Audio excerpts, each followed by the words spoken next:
Welcome. In this tutorial, I'm going to show you how to create the actual site for the Boulevard Bootstrap project. Remember, Bootstrap is just a terminology for a type of CSS file that has a lot of functionality built in for you automatically. So if you have not done so already, you need to download the Boulevard zip file that's inside of Canvas under Project 8 in week 2, and then you can watch this video over here exactly on how to upload the file.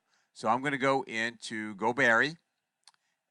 I'll close this out over here, and I'm going to go into Applications, and I'm going to go into Dreamweaver.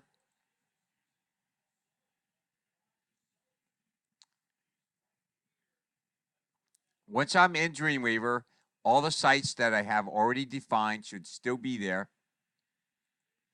So I'm going to manage sites, and I notice I have the Boulevard one already there. So I'm just going to delete that.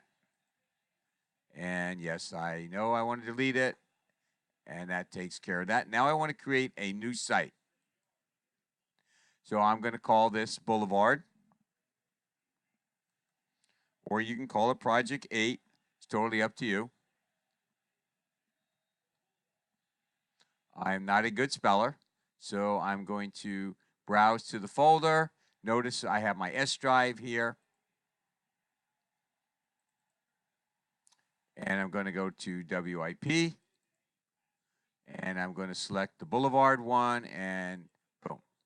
Once I do that, I'm going to go to Advanced Settings, Local Information, and again, I'm going to select the Images folder. Click on that. Click on Save. Click on OK. And there is my project.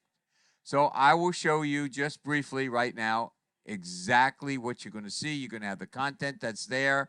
You're going to have some images that are there. You're going to have the CSS design that is there.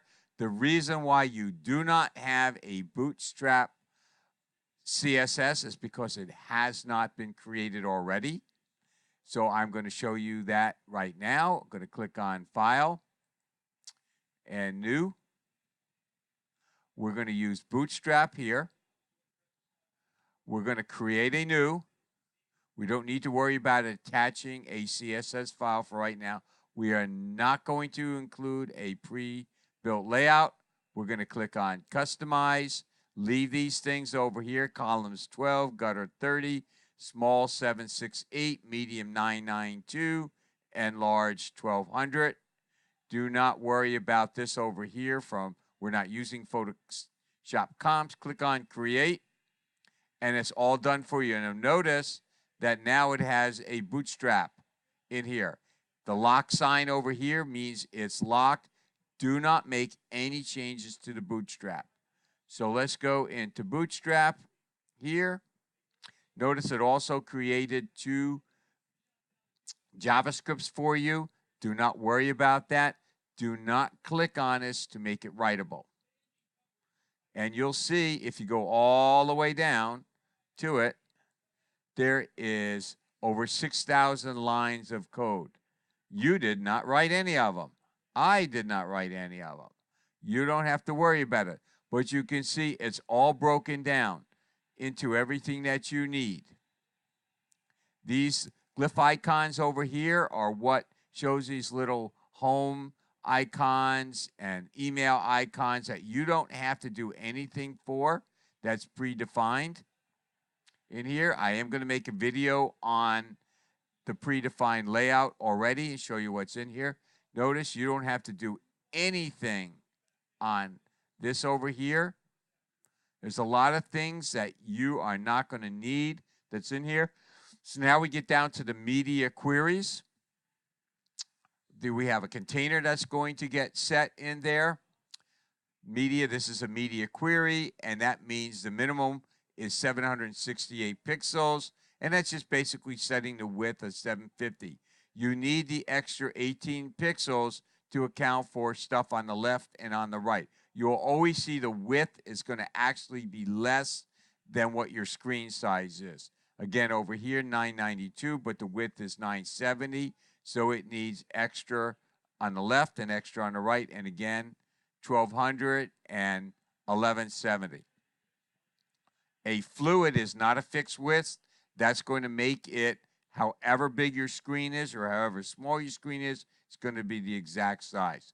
Then you have these classes over here for the extra small column 1, small column 1, medium column 1, large column 1, and then 2. Remember, the amount of columns that you have set up has to equal 12 inside of a row. And as you go through the book, you'll see that over here. Okay, and it's giving you some stuff over here. Position relative is explained in one of the chapters in the other section of the book. So I'm not going to go into that right now, but I can if you like in a future video. So you can see all these columns over here. And the offset ones are going to be used in the video of the setting up some of the rows. So you don't really need to worry too much about all these things. We really are not going to use many tables in Dreamweaver. And you can see there's a lot of stuff in here that you're going to not need. Don't worry about it. Once you get your site set up and start working through the book, it will take you through it step by step. So that's all for this video. Have a great day.